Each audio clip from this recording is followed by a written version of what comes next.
I got the tablet ready. I got stuff. I got coffee. Hey, I'll show you something in a second. Actually, here. Well, I can't do that while I'm standing. It's snowing out. I'll show you the snow momentarily. Because I got to drink coffee and introduce the show in 3, 2, 1. Good morning, everybody, and welcome. Today's Friday. It's April 16th, 2021. Still weird to say. My name is Jeremy, and this is my first cup of coffee.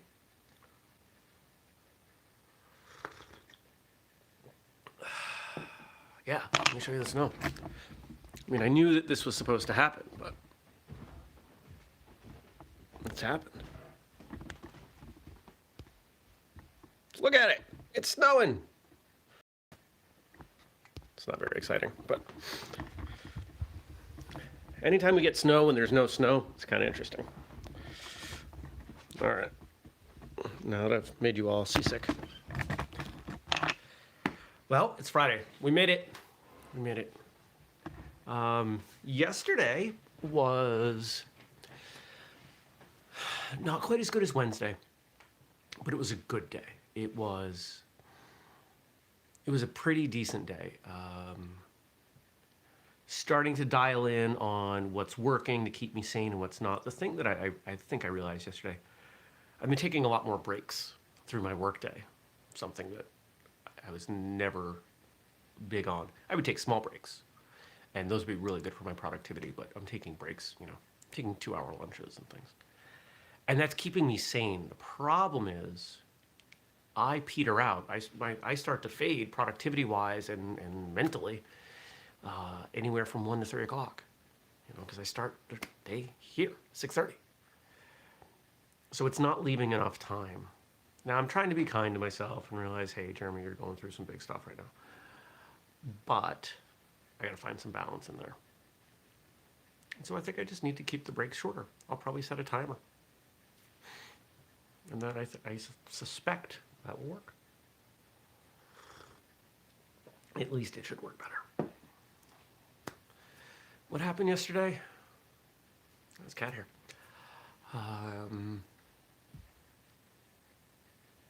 Ate some food, did some work. Had a little bit of an epiphany at the end of the day. So I'm sitting here. Actually, I was laying on the ground. Laying on the floor. Trying to go over what I needed professionally. What do I need? I need somebody to come in and help me understand where I'm at and where to go. And then I spent minutes complaining to myself that I didn't have another instance copy of me because I would be the perfect person for that. I know exactly what I need. So why can't I ask myself that? Well, because I'm pretty deep in it. Okay. So what if I ask myself the right questions and then answer them? What if I set up a whole series of questions that I would have to answer that I built based on thinking about other businesses that I felt? And then take that framework and work through it myself. I said, that makes sense. I think I could do that. And so I started jotting some notes. There's something there, and I'm going to try to work on that today. This could be a big deal. And then I started running with it, thinking, well, other people would want this too. Should I sell it? Nope, I'm going to give it away for free. Why? Because the things that I'm trying to sell right now aren't selling. The most successful things that we have are rooted in people getting to have them for free and then paying later. The Patreon, the people who watch this show or listen to martial arts radio and then buy something more in support. Embrace what works. I think the state of the business economy right now, people buy very select categories of things, and what we do is not going to fit into the categories of, food, housing. Even clothing's completely changed. everything has changed. So instead of beating your head against the wall, figure out what works, how to be part of that. So that's the mission. On top of that, I posted a new Jeremy Lesniak martial arts video. This one was on, where was this one on? This one was on the knee component of a front kick. You should go check out that video. I'm not even going to ruin the surprise. I'm not even going to tell you why. Just go watch it. Watch those videos. I think I only have one more that I've filmed. And so I've got to see some movement on that channel if we're going to invest the resources, the time to do more. This is how I'm going to do everything now. If it doesn't perform, I'm not going to put more resources in. I'm willing to try things. I'm willing to throw stuff against the wall. There are birds flying by if they're distracting me. But I've got a lot of stuff that we're grinding on, waiting for them to succeed. So,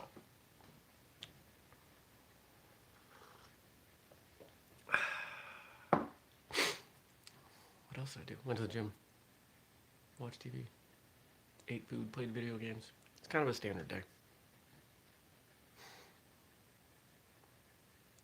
Looked at books, book sales, recorded another chapter of the novel, the audio version of the novel, sent that off to somebody for approval, sent it off to Jenny. Shout out to Jenny, takes care of all book things.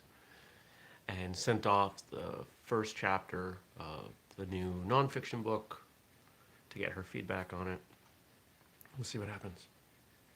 See if those are ready. And so what am I doing this morning? Because both of those, well, I mean, she may have written me back, but if not, the next thing to do, I'm going to start restructuring the apparel on whistlekick.com. I think what we have up there is inconsistent. And I spent some time thinking about it a couple months ago. We're going to have what I'm going to call the Essentials collection, which are really basic stuff. And then and that stuff will be there perpetually. It'll be the lowest cost, the simplest stuff. And then periodically we'll bring in special editions, collections, things like that. Yeah. Trying to figure this stuff out. It's not always easy. It is not easy.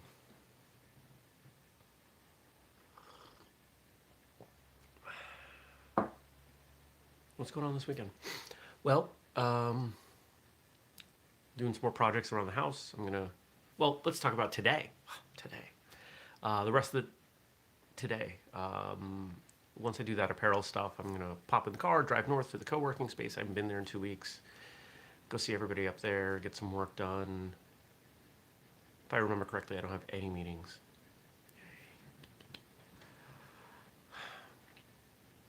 Not that I dislike meeting with people, but by the end of the week, I'm just fried. Especially lately, you know.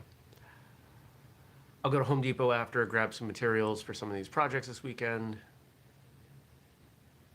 Putting a shelf in there. You can't see it. I need more shelving. I like shelves that are built in or up. I don't like things sitting on the floor. I don't like how that looks or feels. I like clear floors. And then much of the rest of the weekend is around gardening. I got more stuff I got to plant. I got pepper seeds that aren't doing what they're supposed to do, so I got to deal with that. There's a lot going on. There's a lot going on. Yeah. And then Sunday is supposed to be decent weather, not nearly what it was last week. Last week it was 70 degrees both days. That's a little unseasonal. It's going to be 50s on Sunday, so I'll probably get outside, do some work in the yard, keep cleaning things up. I would say sleep in, but the cat does not permit this. Probably hang out with some friends somewhere in there. Probably work out. Pretty standard fare. Why do I need you all to write things in? Because otherwise, I say the same things day after day. I'm a simple guy. I live a simple life. I really do. One of the things on my plate today, I'm going to try for. I am halfway done with the implementation of the Strength Speed Hybrid program. I got to get that done because I can't work on the other programs till I get that done. I've promised myself I will not parallel develop training programs. So, and then the next one's not going to be the mobility. The next one is going to be a simplified strength program.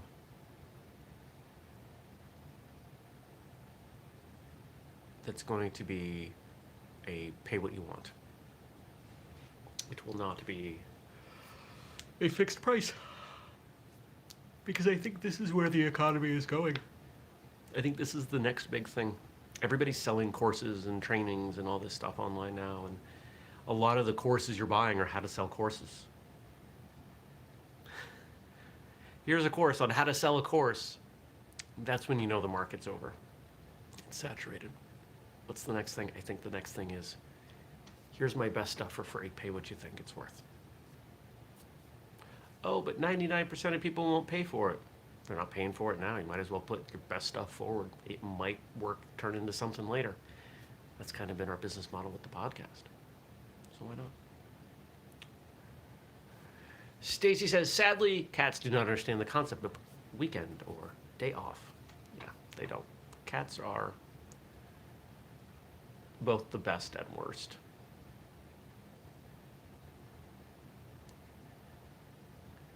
I would love to go back. You know, when we look at dogs, the domestication of wolves or whatever, right? I think domestic dogs pretty much all started as wolves in various areas. It makes sense. Hey, you're big and scary. We'll feed you. You hang out. You keep the other animals away from us. That makes sense.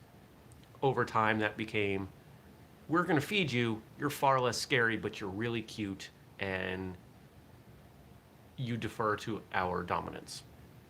Great. How did cats start? Was there a mountain lion? Somebody's like, hey, here's some meat, and over time we shrunk them down, and then they kept all of the attitude? This feels like a failure for generations and generations. Why did we do this? Why did we do this? She's looking at me. She knows I'm talking about her. I don't know. I'm sure there's actual research and information on that. Oh, Stacy says, you eat the mice and rats that make us sick. Well, I guess that makes sense.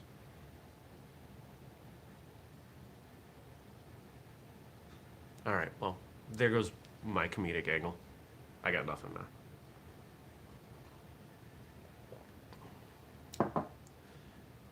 I grew up in an area where a lot of people had barn cats, you know, essentially wild, feral cats that hung out in barns and fended for themselves.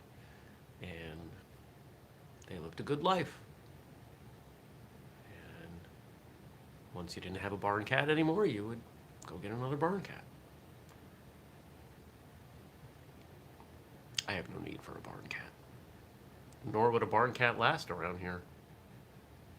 There are too many things that eat cats. Actually, I don't know if that's true. I mean, there are.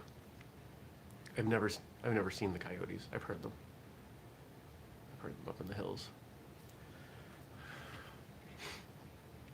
I gotta go for a hike at some point too. Maybe if I can get all my work done tomorrow, maybe I'll do that Sunday. I keep talking about this. I love hiking, but it's not something that I motivate easily to do because I generally have to get up early to get all of the work done and do it because I live on a very small farm, essentially. There's a lot going on. So today, it's Friday. We got some jokes from Frank. And we'll start with the jokes. Today's National Librarian Day. So we have some library-themed jokes. Why are libraries the tallest buildings in the world? Because they have so many stories. Why did the cardiologist recommend that his patients go to the library? He heard they're good for circulation. Why did Dracula go to the library? He wanted to sink his teeth into a good book. Why can't you go to the world's biggest library? It's always overbooked. How do librarians flirt? Ask for your call number. Why did the librarian fall down? He was in the non-friction section. What book did the librarian take out for her cat? The Prince and the Pauper. Why did the librarian get fired? He was always checked out. How do libraries make sure novels stay warm? They give them book jackets. 2 more. Why can't librarians finish mystery books? They keep reading between the lines. And what advice do you get from a librarian? Believe in your shelf. I wanted to end on that one. I like that one. And so, it being National Librarian Day, Frank has some quotes here from a variety of people, some that you will recognize for sure, about libraries. The first one, a very sometimes controversial figure. In my world, there would be as many public libraries as there are Starbucks. Henry Rollins. Now, of course, libraries are so interesting. I think we've talked about libraries recently, that the world has changed. Libraries were necessary because knowledge was, the knowledge wasn't finite, but the dissemination of knowledge was finite. You had to have a physical thing to share the book, the magazine, the research, whatever. It had to go somewhere. And so this centralization of that information made sense. But we don't need that anymore. And so why are libraries relevant? Well, that's a big question everybody's asking. They still matter, but why do they matter? And everybody's got different answers. Now, I don't have the answer.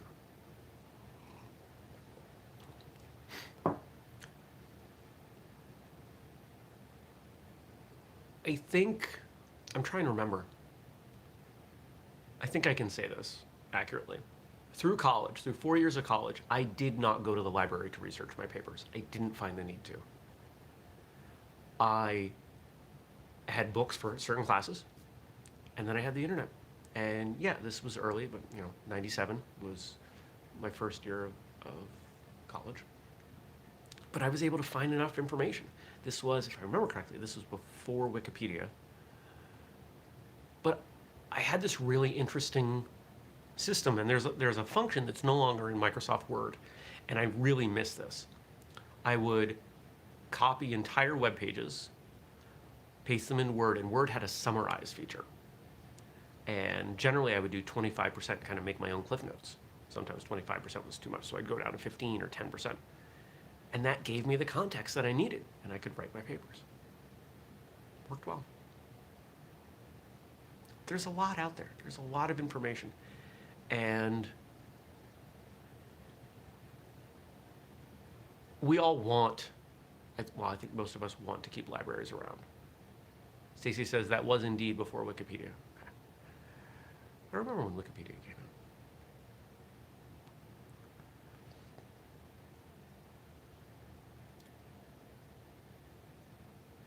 I think we'll figure it out. I think we'll figure out how libraries work. I think if I look at it from a business perspective, what's the best thing about libraries is there's at least one in just about every town, even really small towns. So the answer to libraries is, what does every town need? Now, if my prediction that I've been very open about, of people pulling out of public schools and there being more homeschool, unschooling, etc., I think that opens the door for libraries being much more relevant, though I'm not quite sure in what way. I think there's something there. It could be something that towns fund to support that education. I don't know. Could be a place that homeschool students come together for lectures. Because if the pandemic has taught us anything, being on a Zoom call listening to someone talk is not nearly as interesting as being there with them and being with other people. It's the difference of a concert versus a CD or streaming. It's a concert versus listening to it at home. Next, If you want to get laid, go to college. If you want an education, go to the library. Frank Zappa. That's a trip. Um,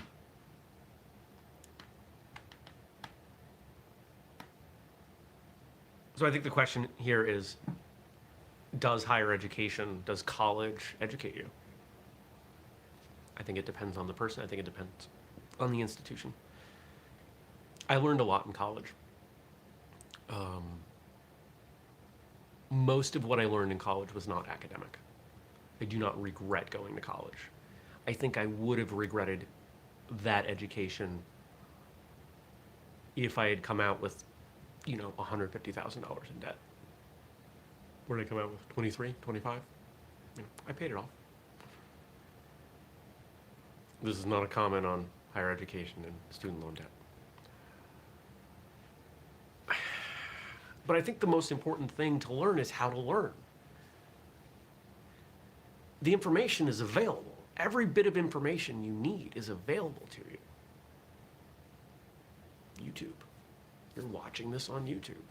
This isn't a super educational video, but there are a lot of them out there. What do you want to learn how to do? There's a video on it.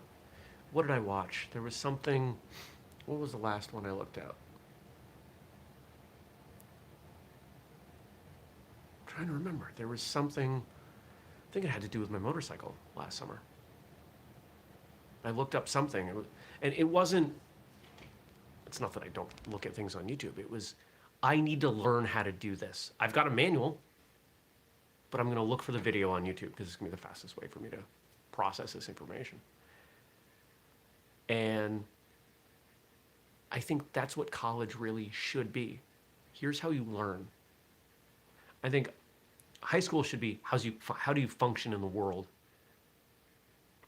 College should be, here's how you pursue higher level academic and professional things. I don't think anybody's going to change the format dramatically because I suggested it, though. Number 3, ordinary people have big TVs. Extraordinary people have big libraries. Does this quote age well? Stacy says, I fixed my washer with YouTube and Wikipedia was 2001. Okay, there you go. Can we judge people based on the number of books they have anymore? I think we could have said some things about them. But what about now? You can put a lot of books on a Kindle. You don't have to display them. Books take up space. That's why I'm going to build a shelf there. I've got all these books that I've accumulated, many that my mother has sent me, and there's a tiny little bookshelf. It's like this wide in that room, and it doesn't work. It just doesn't look good. So I'm going to build a shelf into the wall, well, on the wall, higher up, and get that off the floor. I think if you took a look at the books that I have, you would say, hey, this guy likes martial arts and sci-fi fantasy from the mid-90s. That's most of what the books are. Those are the ones my mother sent me. Those are the ones that I read and as a kid. Coffee's good today. You know, this is one of those days that I kind of just want to shrunk into the couch. Stacy brings up a good point. Have they actually read the books they have, thinking of The Great Gatsby? It's a good point. A lot of times, yeah, people had books for display. Does it have the same meaning now, though? I don't know. A lot of the books that I haven't read. Guests who come on the show quite often will send me a book. Hey, I'm coming on your show in a month. Here's a book. I appreciate it. I'm probably not going to read it because it's not that style interview. Audience isn't going to read the book before they listen to it. It's also not an interview about your book. It's an interview about you. If you're interesting, they'll probably want to read your book. If not, they won't. So let's focus on that. I don't know. I don't know how people perceive books. I think it's different depending on how old you are. I think if I walk into somebody's house and I see a big library, I think I'm impressed. because I like books. I still like physical books. I have a Kindle, but most of my reading is actually most of my reading is on the Kindle when I do read. But I still like the feel of books, especially old books. But I suspect someone in their 20s that would seem like a waste of space. That's my guess. The three most important documents a free society gives are a birth certificate, a passport, and a library card. E.L. Doctorow.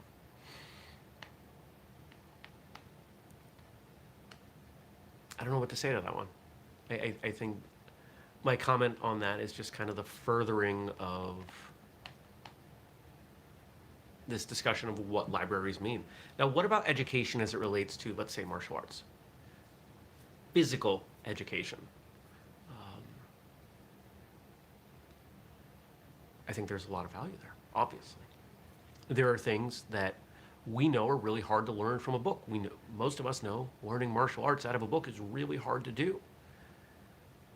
We know that learning martial arts, even from videos, is not quite as hard as a book, but still harder than in person. It's not as comprehensive in education.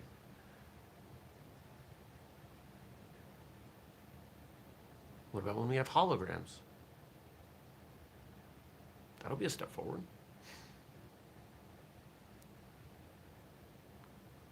Having virtual classes that are 3 dimensions, people training from all over the world in a space, and you can walk around them and see everything that they're doing right and wrong. That's pretty cool. That'll happen.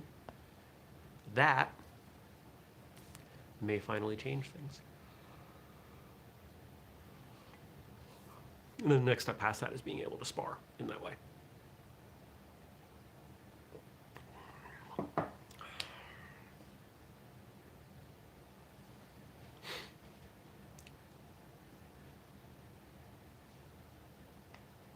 I think that on some level, I think that's why so many people like libraries. The quote, not what I was just talking about with holograms. It's this idea of the accessibility. Anybody could have a library card. Anybody could check out the books, read the information. It was equal. Didn't matter how much money you had. It didn't matter who you are, where you came from. We both had access to the same stuff. And I think there's something really romantic in that we don't really have anymore. Maybe that's why so many people are loath to give up on libraries. Because there are very few places in the world, in society, where you can say that.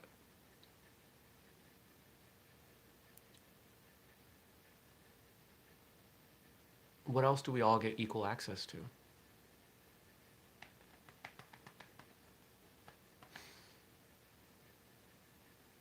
I'm not coming up with anything, honestly. That's kind of cool. Last quote. Hey, leave me some stuff for Monday. Libraries will get you through times of no money better than money will get you through times of no libraries. And Herbert.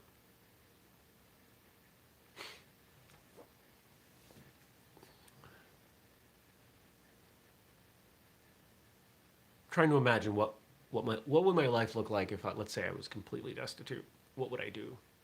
Well, my instinct is that I'm going to find some way to crawl back up and start a business and everything. But let's say I didn't do that. Let's say, what if I was retired? I'm trying to put myself in a space where I would have time but no money, and I'm not coming up with one because that's not my nature. But I can see how that might work for people. I've known people in the past who went through times of hardship, unemployment, and one of the ways they coped was a lot of reading.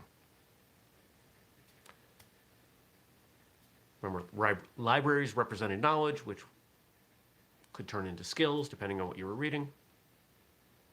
So it makes sense. I get it. Good stuff, Frank. Alrighty. So, it's time. I'm going to go. Thank you. Thank you for watching, listening. If you're new, subscribe, notifications, buy stuff, Patreon. Thank you. Leave quotes. And I'll see you Monday. Have a wonderful weekend. Take care. Peace.